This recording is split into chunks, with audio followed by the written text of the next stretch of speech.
మీకు తెలుసా, మన దగ్గర జస్ట్ ఒక ఆటో ఉంటే చాలు నెలకి 5 నుంచి 8 లక్షలు సంపాదించవచ్చు. అది కూడా ఆటో డ్రైవ్ చేయకుండానే. అదేంటి ఆశ్చర్యపోతున్నారా? నిజమండి బాబు. సో ఎలా అని తెలియాలి అని అంటే ముంబైలోని ఒక ఆటో డ్రైవర్ స్టోరీ మనం తెలుసుకోవాల్సిందే.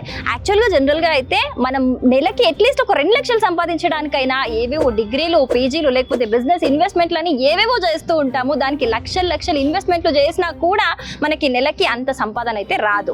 సో మరి ఎలా పాసిబుల్ అవుతుంది తెలియాలి అని అంటే ముంబైలోనే ఒక ఆటో డ్రైవర్ స్టోరీ తెలుసుకోవాల్సిందే. అదేంటి అంటే ముంబైలోని యుఎస్ కాన్సులేట్ ఆఫీస్ బయట ఈ ఆటో డ్రైవర్ ఉంటాడు. సో తను చేస్తున్న పని ఏం లేదు, జస్ట్ తన నిజాయితీ అండ్ ఒక ఐడియాని ఇన్వెస్ట్మెంట్గా పెట్టుకొని నిజంగా నెలకి 5 నుంచి 8 లక్షలు అక్షరాల సంపాదిస్తున్నాడు. ఎలా అంటే సో ఈ వీసా ఇంటర్వ్యూ కోసం ఈ యుఎస్ కాన్సులేట్ ఆఫీస్కి వీసా ఇంటర్వ్యూస్ కోసం వచ్చే కస్టమర్స్ ఏదైతే బ్యాగేజ్ తీసుకొచ్చుకుంటారో వాళ్ళకి ఆ బ్యాగేజ్ అనేది లోపలికి అలో ఉండదు. సో ఆ సిచ్యువేషన్లో వాళ్ళు క్లూలెస్, అది ఎక్కడ పెట్టుకోవాలి, అసలు సేఫ్ ప్లేస్ ఏంటి అని చెప్పి క్లూలెస్గా ఉంటారు.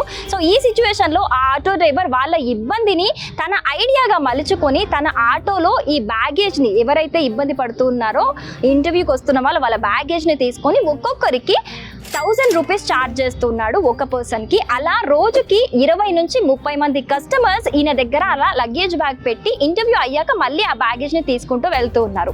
సో దీనివల్ల ఆయనకి రోజుకి 20 నుంచి 30 వేలు, అలాగే నెలకి 5 లక్షలకి పైగా ఈజీగా ఆటో నడపకుండానే సంపాదిస్తున్నాడు అనమాట. సో ఈ ఆటో డ్రైవర్ స్టోరీ విన్న తర్వాత ఈ ఐడియా మీకు ఎలా అనిపించింది? ఇలాంటి ఐడియాలు మీ దగ్గర ఏమన్నా ఉన్నాయా? Let me know on comments.